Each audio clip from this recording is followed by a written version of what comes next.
This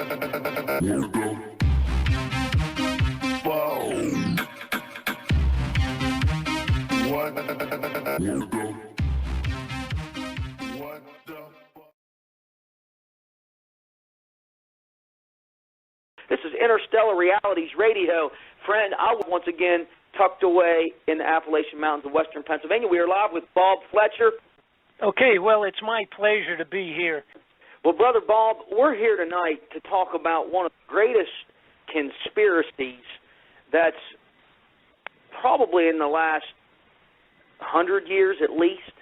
Planet X is making a comeback right now. Now, I said 100 years. Obviously, Planet X goes way back beyond that. But, you know, it didn't really start coming to the surface until really, from what I've researched, from 1900 until now is when it really started coming to the surface. And more specifically, it seemed like after 1970 into the mid-'80s, it was really talked about, and then it disappeared, and now it's making a comeback. So let's just take a moment and talk about, because I believe Planet X is tied into the sixth seal in Bible prophecy. I believe it is probably almost sure what causes that sixth seal. But could you just let's open it up there, sure, and let's talk about Planet X, and just give me all you know on the subject.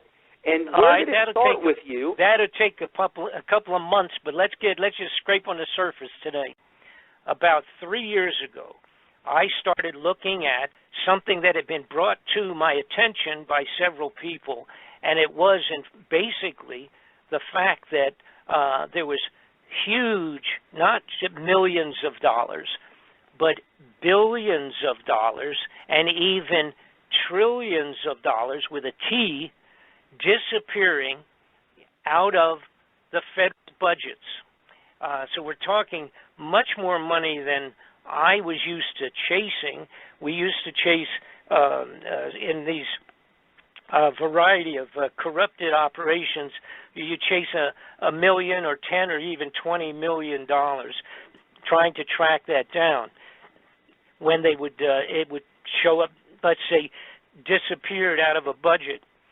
But a couple of years ago, a fellow named Donald Rumsfeld, who was in charge at that time at the Defense Department, he came forward during a congressional inquiry, and he said that $2.3 trillion had vanished from the Defense Department budgets over a period of a few years. Secretary of Defense Donald Rumsfeld declared war, not on foreign terrorists. The adversary is closer to home. It's the Pentagon bureaucracy. He said money wasted by the military poses a serious threat. In fact, it could be said that it's a matter of life and death. Rumsfeld promised change, but the next day, the world changed. And in the rush to fund the war on terrorism, the war on waste seems to have been forgotten. My 03 budget calls for more than $48 billion in new defense spending. More money for the Pentagon when its own auditors admit the military cannot account for 25% of what it already spends. According to some estimates, we cannot track $2.3 trillion in transactions. $2.3 trillion with a T. Now, the amount we're talking about now, by the way, $2.3 trillion is the equivalent to writing a check to every man, woman, and child in the United States of America for about $5,000. That's how much $2.3 trillion is. And Donald Rumsfeld, very calmly sat before the Congress and said that that money was missing. They didn't quite know where it was, coming out of defense budgets. Well, the senators and the congressmen, of course, were set back on that. You know, I mean, they're, like I say, they're used to stealing a few million here and there. But when you start talking that kind of money, that's pretty serious. Because this is what's happening, ladies and gentlemen. Every so often, Rumsfeld comes out and goes, I don't know where. I don't know when. But something awful is going to happen. Thank you. That's all for today. No further questions. Now, what happened, coincidentally, and it is not coincidental, but what they claim to be a coincidence, that was about 1 day or 2 days before the 9/11 terrorist activity in New York and in the Pentagon. So when 9/11 took place, a day or so after Donald Rumsfeld admitted that they had lost $2 trillion, obviously we never heard the story again. It just disappeared into the smoke of the Twin Towers building in New York City. So the announcement was rather well-timed because it just vanished. So following that, some folks had brought, of course, to my attention the fact that Mr. Ron Paul in the Washington, D.C., had come forward and had asked the Federal Reserve System if he could get an audit on the gold, because the gold out of Fort Knox has been rumored to be gone. It is gone. There is no gold in Fort Knox any longer. And when Ron Paul came forward on the floor of the Congress, the Senate, he asked for have an audit of the gold to make sure that it was all still there, and they told him to simply go away. You get nothing. You lose. Good day, sir. Because the Congress and the Senate has no right to even look into the Federal Reserve operations. They cannot request. We cannot request through the Senate or the Congress an actual legitimate audit of all the Federal Reserve gold that supposedly is in Fort Knox. Now, what also happened within a few months, of course, we can remember back 2010, that period of time, 2008, was when the world banks were in a serious financial crisis. You had Greece, and several of these countries are actually on the border of bankruptcy. And the Federal Reserve in America had to lend them money and put money into bolster up the international banking finance, or it was all going to crash. And that was back around 2010, around that period of time. Now, at that time, Germany and several other nations had come forward and had asked the Federal Reserve the same thing that Ron Paul had asked, and that was, we need an audit because the foreign banks, a lot of people, if you're not into this, you would not know it, the foreign banks around the world for many years have put billions and billions of dollars of gold bullion from their different nations around Europe and around the world, South America, etc. They had deposited tons of gold in the Federal Reserve. When Germany and 6 or 8 other nations came forward in about 2013, 2011, that period of time, they came forward and they said, we need to take some of our gold out of Fort Knox and put it back into our own reserves here so we can stabilize our financial condition. Guess what happened? The Federal Reserve System told those countries that they could not have any gold out of Fort Knox. And the best that they could do for those countries was to give them an audit of the gold, but that would not be until 2020. So, at that point in time, now this is a couple of years ago, it really red flagged for me. I thought, wait a minute, something really is rotten in Denmark. We have all this money disappearing from standard legitimate funding out of Washington, just vanishing. And then we have the gold at Fort Knox is gone. I mean, it's gone. If it was there, they would show it to the appropriate people, and they're just not doing that. You know, when you're talking about trillions of dollars vanishing, and then you look at the rest of the scene, for example, changes that had taken place for 20 years with the space program being very, very different from what it originally was, and the expansion of what they called continuity of government within the United States, and the fact that they were arming the police departments with military weapons all over the United States, it started to really bother me. It was a matter of what is going on what is it that would cause these guys, who usually steal what they want to, cover it up, and build them a new home in Tahiti or something for vacations and get away with it? But now they've changed direction. Then I remembered in the 90s, I had several people contact me, and they said, Bob, I have films of the construction of underground facilities all over the United States. Our black budget, for instance, garners $1.023 trillion every 2 years. It's over $500 billion a year. Right now, there are 131 active deep underground military bases in the United States. There's 1,477 of them worldwide. Each one has an average cost of $17 to $19 billion. And that came to me from several people.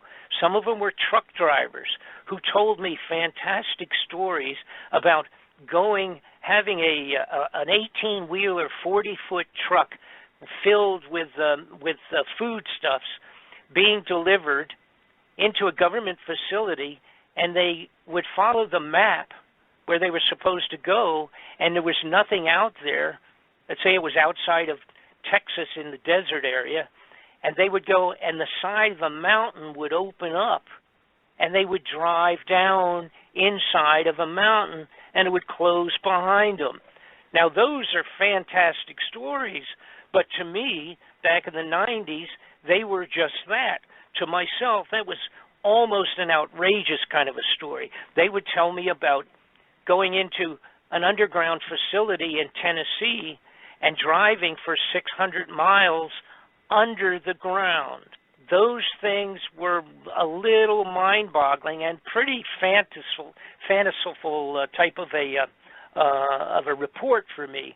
So I kind of put it on the back shelf.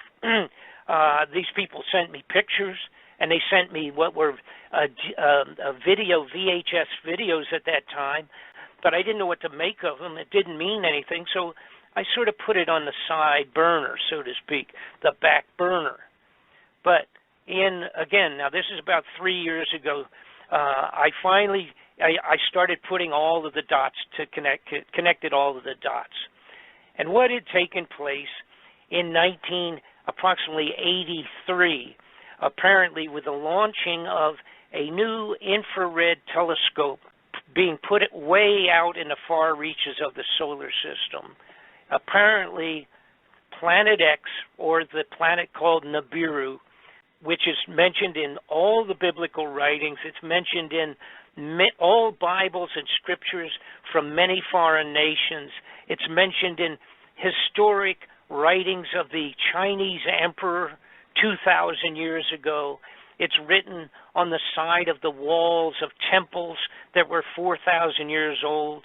There was a study done a while back of the clay tablets that were from Sumeria that had been completely broken down and analyzed by a man named Sitchin, S-I-T-C-H-I-N, and he had deciphered clay tablets.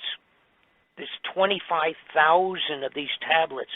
They actually went back 4,000 years, and they described Nibiru, the planet X, and its relationship to coming back like Halley's Comet, coming back and going around the sun every once in a while, and then going way back out again in orbit, way out past Pluto, and coming back again in a couple thousand years.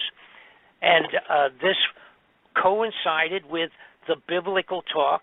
It was called wormwood in the Bible, and it's described in, like I said, a whole multiple of biblical scriptures of sorts coming from around the globe, 2,000, 1,000 years ago, 2,000 years ago, 4,000 years ago in the case of the Sumerian clay tablets.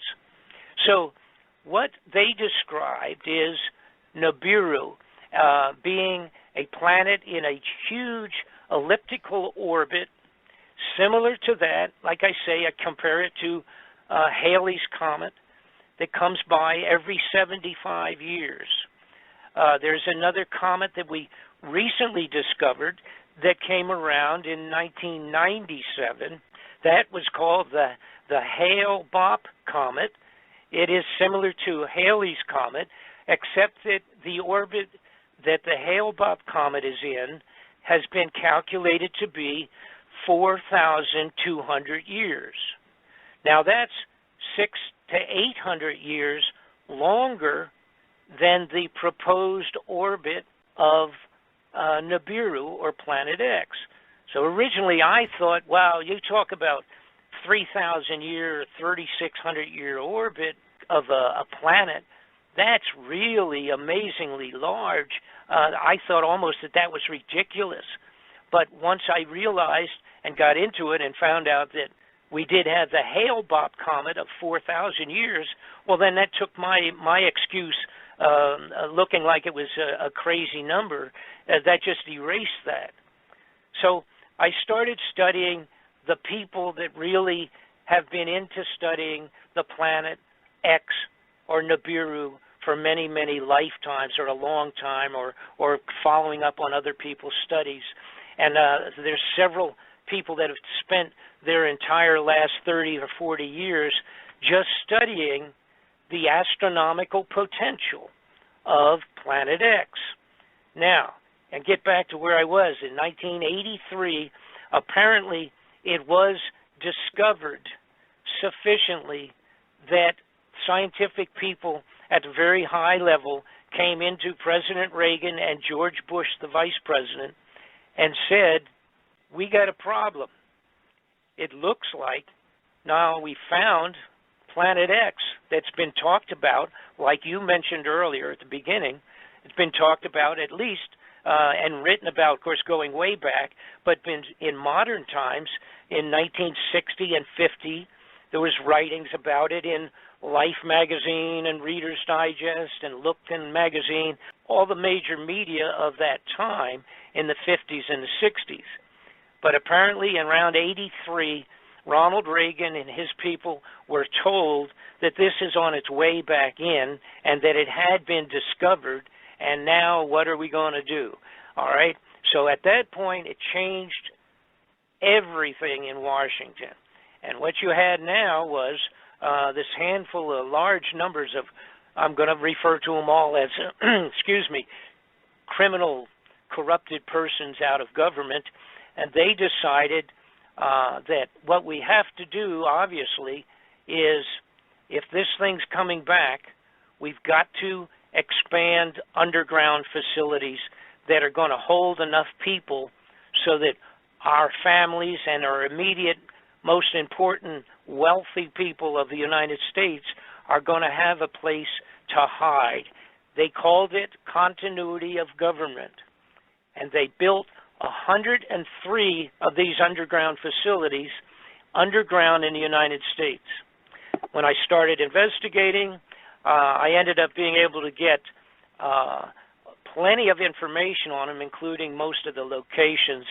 Additionally, we have live footage and photographs of the underground facilities. Again, not all of them. Most of them, of course, are secret to above top secret in their classification. I also started looking into it to find out what the status was on other foreign nations, because something of this sort coming back, a biblical event that will devastate the globe, obviously has to be known also to the highest levels of other governments. What I found out is that Russia in 2010 put out a mandate that by 2015 that they would have 5,000 underground facilities prepared for as many people as they could in Russia. I found out they had one large facility. Actually, they have several large, but one of them's big enough to hold as many as 30,000 or 40,000 people underground. I discovered that the European major nations have been also building underground facilities. And then I also discovered, which anybody can look up because it is part of public information in general, you can look up what's called the Seed Vault of Norway or Denmark. They have built a giant international cooperative seed vault, maintains billions of seeds in the to be hidden away. It's underground in the side of a mountain. You can look it up on a computer. Just put International Seed Vault, and you can find it yourself on the computer. This is a storage facility maintaining all of the necessary seeds to reseed the globe, the entire face of the earth, or as much as they want or can, after the complete devastation similar to the original floods of Noah, which is what Nibiru, Planet X, will potentially bring upon the globe when it comes close to the earth. Now, I'm going to take a brief pause here, get a drink of water, and if you have any questions up to this point in time, feel free to shout them out at me and let me know what you would like to ask. Absolutely, Brother Bob. I'm telling you, this is getting better and better by the minute. Wormwood in the Bible to me is more referring to a meteor falling into the waters, and I don't believe it's specifically talking about Planet X. However, Doug Elwell, author, says, author of the Planet X and the Sign of Coming of the Son of Man, says he sees Planet X in the Bible through his understandings of Scriptures. Now I myself, I draw more of a speculative conclusion that the apocalyptic events in the Bible that are talked about in the tribulation are brought about by Planet X. I can't say I can see it clearly in the Scriptures, although I do believe it can be theorized that Planet X is the cause for some of the biblical events talked about concerning Bible prophecy. And that's I do have that theory. Sure. Because okay, however, this is going to answer your question, and it fits both case situations. First off, it's not going to be a theory. All right, it's been researched sufficiently that the Planet X has come around several times in the past. Now, and when it has happened, it has varied in the degree of devastation. However, it has come around several times, and this is documented geologically, etc. But here's what you're looking at that fits both, or actually 5 situations, if you will, but at least the 2 that you mentioned. And it's not a matter of theory in terms of the wormwood and meteors falling. Sure, because that's the Scripture right there. That is going to happen. Right. And now I'm going to tell you exactly how it's going to happen according to putting together all of the dots, connecting all of the dots, not only political, historical, biblical, and non-biblical scriptures written on the top of the mountains by the Tibetan monks that recorded it when it came around, and the emperors of China that wrote it down. And it's a fellow named Gil Bouchard who has done unbelievable, wonderful investigations on the biblical side of this and can explain a day-to-day description of when it has passed previously and what had taken place and what will take place once again when it passes around the sun and back out. Gil orbit, has been on the show. Okay, you know Gil, you know his work. I am completely in line with about every single thing that Gil has come up with, but the only difference between he and I is that I brought in all of the other dots. I've connected the politics, the money, the theft, the fraud, and the corruption, and put it all together, the underground facilities that have been built by these people, stealing your money and our money to build them, by the way. You know, billions of dollars under the ground in these facilities. They're so huge, they would take your breath away. Now, let me get back to my point, though. Here's the basics of what is described to most likely take place, and this relates to the Scriptures, and I'm calling it that because it's just written word, not only biblical, but of all other ancient scribes that have put all this down in black and white, so to speak, going back many years, when they have actually, some of the people that had survived the previous passes and wrote about it and inscribed it in clay and did it in bronze castings and things of that sort, describing what took place. And of course, they didn't understand what it was, but they described it exactly as it most likely will happen again. Now, here's where it fits into wormwood and the meteor falling into the water and all of that. That's all obviously written in reasonably plain words in the Bible, so to speak. You don't have to draw too many wild conclusions about what's being described as things splashing into the ocean, etc., and causing great tidal waves, by the way. Tidal waves are going to be unbelievable, tsunamis when this comes around. But it will also be, part of that will be like Noah's flood, and it will be this planet, which is calculated to be 5 times the size of Earth, will have a gravitational effect on the Earth that hasn't been seen since it came by the last time. Now, here's what basically will take place.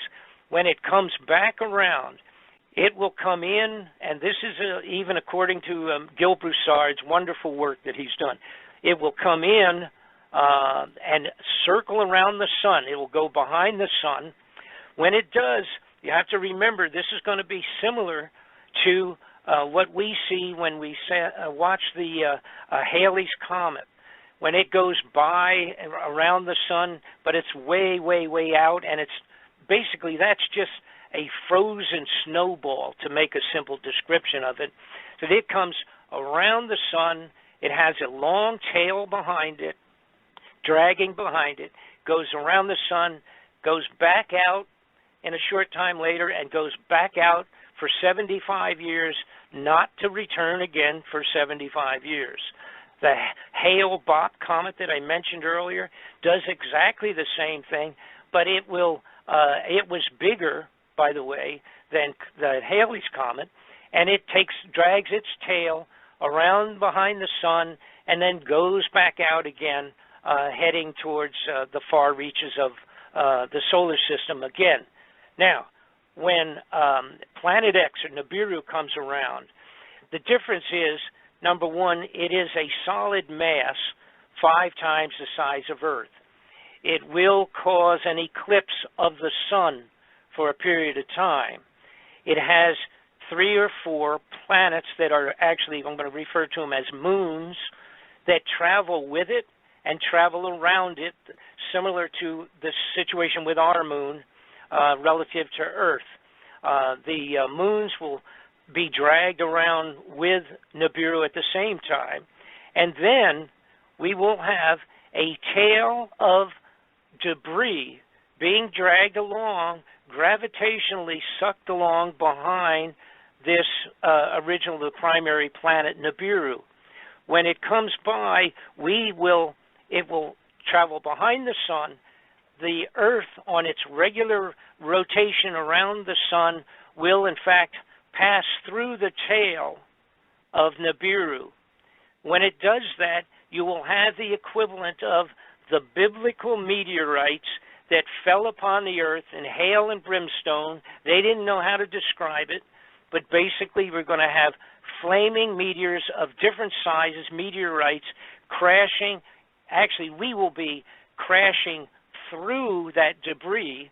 It will take about an hour travel time to pass through it. Then, bearing in mind now the Nibiru would be ahead of the Earth, going around the sun, and it will take about 155 days for Nibiru to come out the other side and head back towards outer space once again, not to come back for some unknown period of time. Now, there's a debate between 2 or 3 different groups of people that have been studying this, and that's okay, because it doesn't affect the bottom line on this.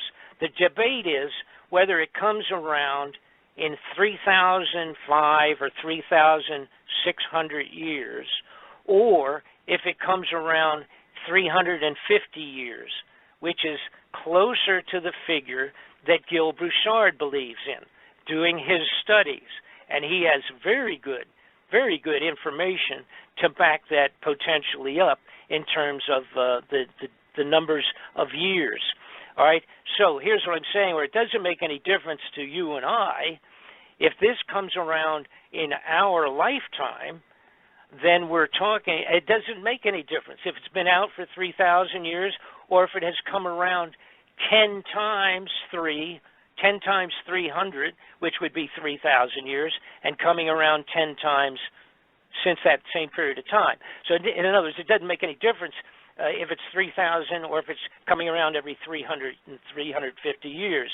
It does not make any difference, because if it comes during our lifetime, we are the ones that will have to face whatever it will bring with it.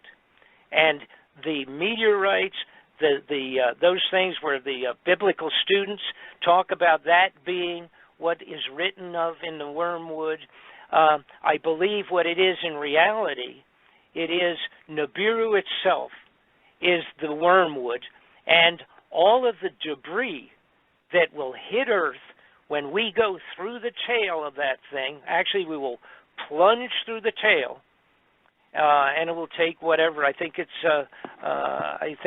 about 1 hour of actual going through the tail itself. It's actually mathematically been analyzed, but that will bring with it. You see, that will bring with it a multitude of meteors, etc. And I must say this: we already have an increase and a multitude of effects today from Nibiru.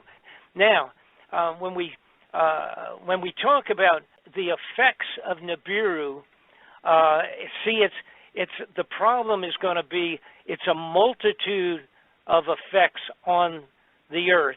You know, unless you really get into studying the planets, etc., and become astronomically educated, which I don't pretend to be. I'm the messenger relative to that information put together by 1,000 astronomers and scientists over a couple thousand years. You know, and I don't pretend to be the 100% expert on all of that. But I was able, because of my background, I was able to connect the dots, to make sense out of things. It's like, you know, why wouldn't, for example, over all since 1983, which is a period of time when this, I believe, the realization really settled in to the bad guys in Washington that this was a reality and was going to change their lousy, corrupted plans, because all of a sudden they had to worry about survival of their own families.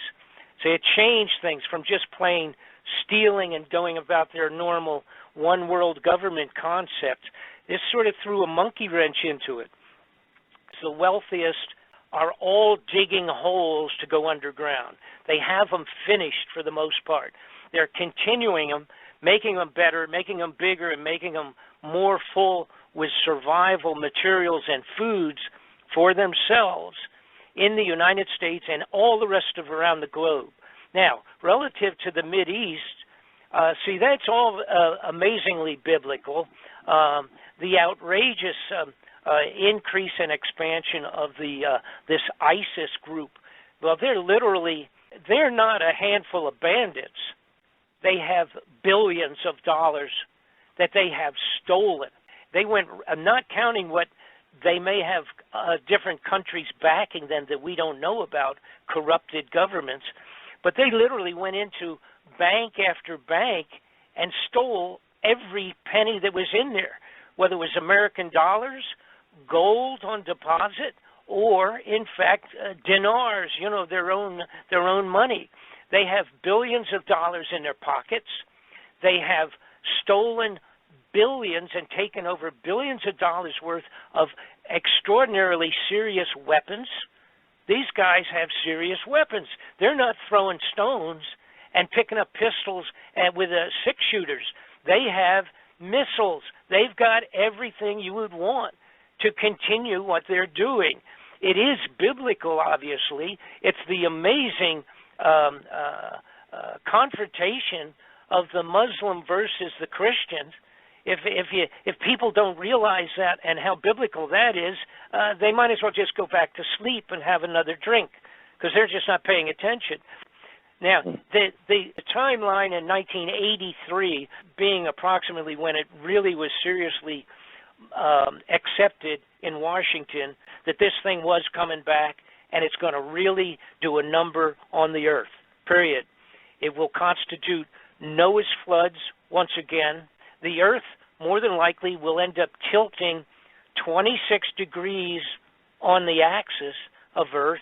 The biblical accounts and the worldwide accounts, going back to the old emperors in China who wrote these things down in diaries, and they literally tracked what they called the flaming dragon or the visiting star. They tracked that across the sky for the 155 days that it took to go around the sun and back out. During that period of time, on the entire globe, there was global reaction of floods, crazy weather, meteor storms, fires, everything that you could imagine. And by the way, one reason that they know that it was a 26-degree shift of the axis is that one of the a particular thing called the sky disk was discovered that was literally a 12-inch Bronze Age disk that on it is the description of the passing of Nibiru causing the blocking of the sun, the eclipse of the sun for a period of time. When it passed, there were actually galactic, all the stars were written and drawn into this. It's like a picture. It's a 12-inch piece of bronze highlighted in gold. It was discovered in 1999 in Germany. And so these people had survived it, and they drew the equivalent of drawing a picture of this thing passing. But the sky disk was dated. This was done 3,600 years ago, and it described Nibiru passing at that time. All right? And it says it was, I believe, if I'm going by memory now because I don't have it in front of me, I think it was April the 10th of 3,600 years ago, April the 10th at 8:30 in the morning. The amount of information that has been generated from many, many people studying this brings it down to where we can do a rough calculation as to when Nibiru may pass through close by once again, and I'm going to get to that in just a minute. The big deal is this. Here's what's going to happen, provided if, and I have to preface this. 5 years ago, if you had come to me and asked me to even do a study or even look into this report on Planet X, et cetera, with the knowledge information I had 5 years ago, I would not have touched this with a 50-foot pole. I'm not going to put my name on a report as crazy sounding as this was or would have been. I would never put my name on it. I wouldn't have touched it.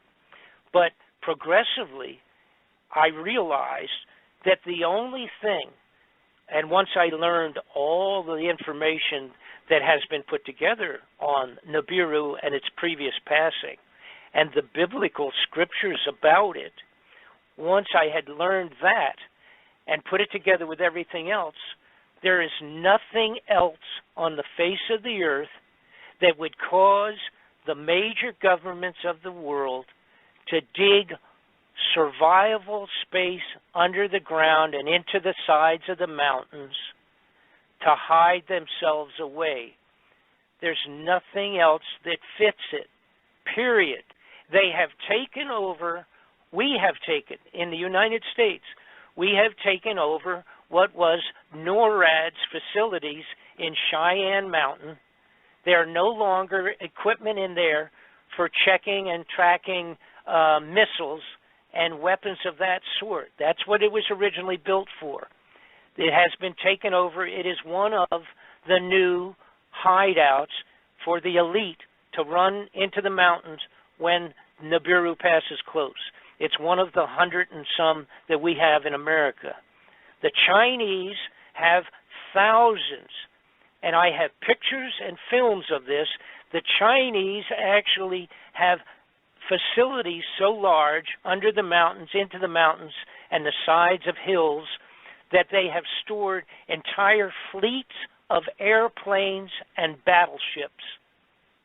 Now, it's been calculated related to all of the information put together, put into a computer and kicking out the analysis of the most likely time for its return, the second least likely time, and then the third very least likely time to be passing back by.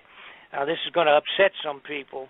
The possibility is very high, according to Gil Broussard and many other people, and the relationship to when it has been passing previously, is that it will be seen in December, and it will take several months for it to come close enough to go around the sun. But it will be seen in December of this year. And then we will have January, February, and then the key months for it to be closest to pass near the Earth and causing the most trouble would be March and April of next year. And then it will head back out, and whatever damage it's done will be finished, and we'll be licking our wounds. If it is not seen, and what I'm talking about seen is where it's up there and it looks like a new star up there in the sky coming inward, it will be getting bigger every month, every week, a little bit bigger. It will look like a single star originally, even though there's probably a couple of moons going around with it and a lot of space junk. It'll be seen in December.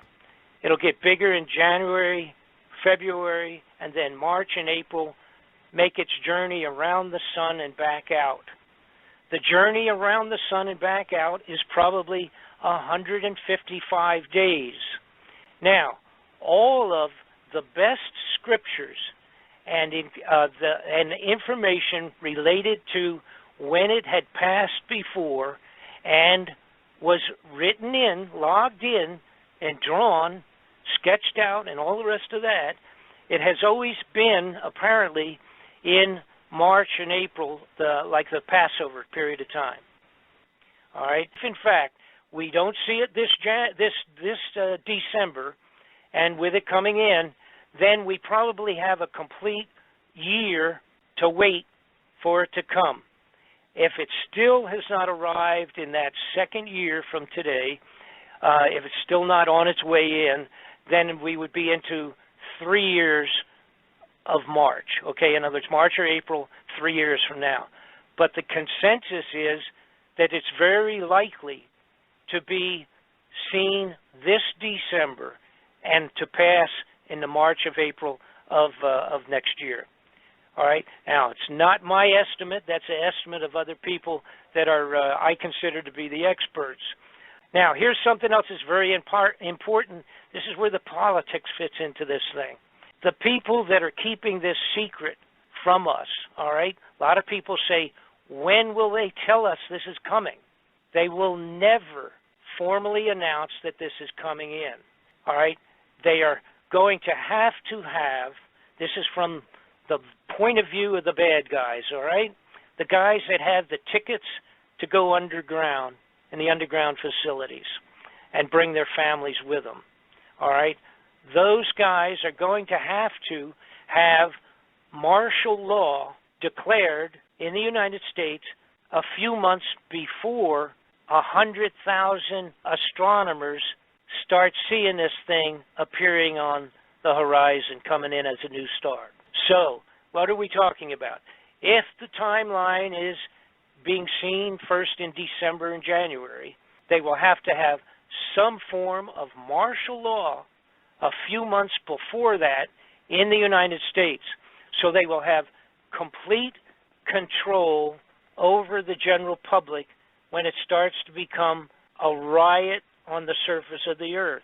If you told if the leaders of any of the major nations came out and told the world that this thing is going to be coming in 5 months or 2 months or 6 months, that this thing was going to be coming by, it would be the end of all things. The financing would be, the entire globe would go into riots. So it's not going to be announced. They will never tell us. Now, the next question is, how would they get away with declaring martial law? Because they have to have the general public to go along with it. They can't just do this. They have to have the public believing that it's a good idea for martial law. All right? So it will be one of three things. It'll either be some major terroristic acts, like 9/11 type thing, chemical, biological, or something like that, across the country in several places. If they announce that it looks like Russia is going to have a direct confrontation of World War III for some reason or another, and or Red China, that will be good enough for martial law. And the third one of possibility is obviously an outbreak of an uncontrollable disease like Ebola or something like that, getting large enough that it would be a believable reason for martial law. One of those three is going to constitute, and again, the best sign for people to understand when this thing might be coming around is when you see that martial law genuinely starting to take place. So then that's going to be the only thing that the average American public is going to be able to understand. And again, it could be even the solar flares.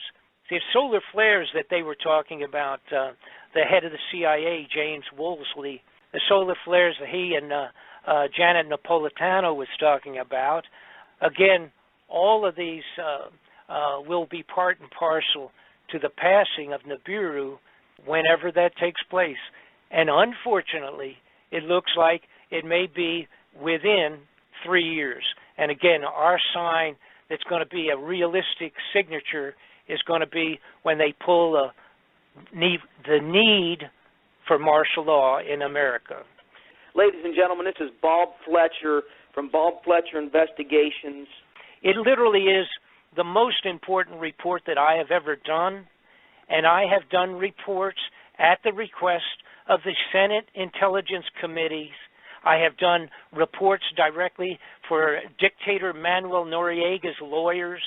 I have done reports for congressional and Senate investigations for 25 years, and I would never do this as a frivolous bunch of baloney. I am absolutely a complete, firm believer in what I have completed here.